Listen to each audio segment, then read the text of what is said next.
Hi there, my lovelies. So I'm so excited to share this recipe with you. Now, my friends and family like to call me the Cheesecake Queen, but I definitely didn't earn that title right away, let me tell you. I have tested and tested this recipe over the years and finally perfected it, and now I want to share it with you.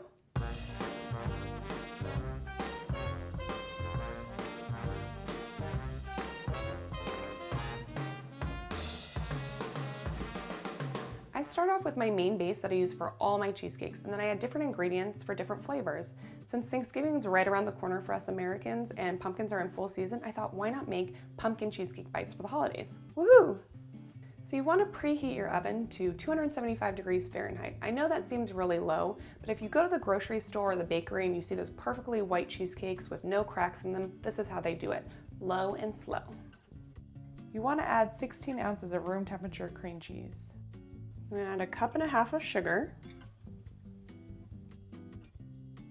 I'm going to add 2/3 a cup of sour cream. And we're going to add 2/3 cup of heavy cream.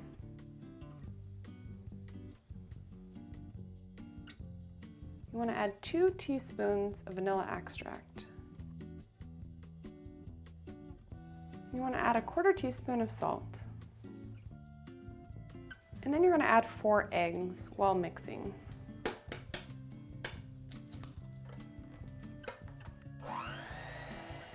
Mix until combined and nicely smooth.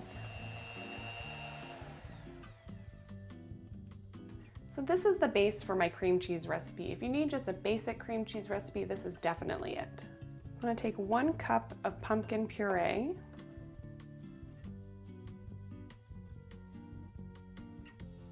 I'm going to add 1/2 teaspoon of cinnamon. Add 1/8 teaspoon of ground nutmeg and 1/8 teaspoon of ground cloves. Give it another quick mix until all combined.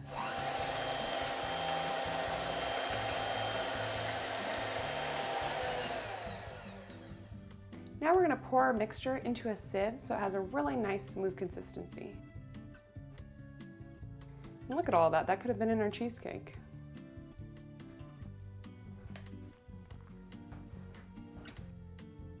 Now we're just going to set this aside for a minute while we work on our crust. The trick is, if you don't have a springform pan, to use wax paper, and I'll show you how. So what you want to do is take a piece of wax paper and cut it a little bit longer than your pan. So place it in and just fold it to the corners. That gives me an idea of where I just need to fold it over to make it fit perfectly in my pan. So it should look something like this. So eventually, once you stick your cheesecake in there, you can just pull it out and you're all set to go. I just made a basic graham cracker crumb crust. If you have one that you really love, go ahead and use it, or store-bought's fine too.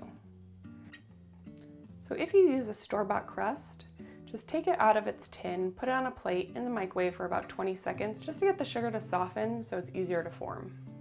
If you want to mix it up and do something different with your pumpkin cheesecake, you can actually do something like a ginger snap, which is basically just taking your graham cracker crust recipe and swapping it with ginger snaps. So once you put the crust in, give the sides a nice coating with baking spray. Now just add your mixture.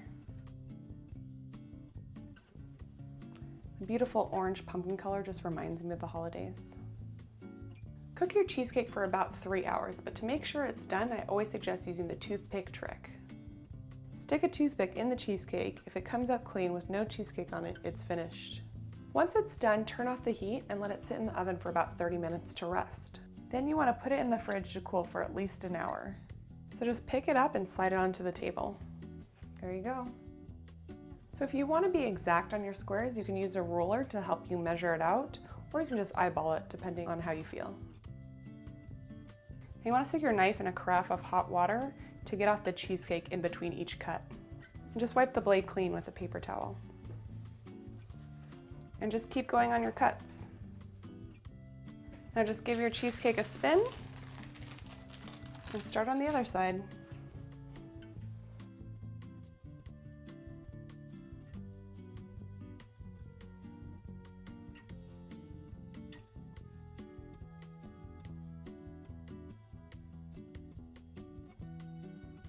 I just made a basic cream cheese frosting that I'm going to put into a piping bag and pipe on top of my cheesecake. If you want the recipe, it's in the description below.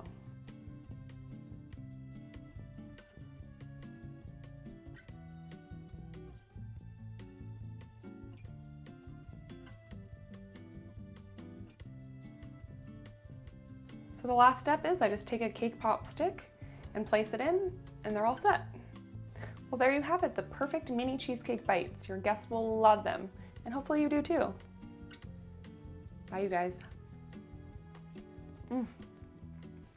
So good.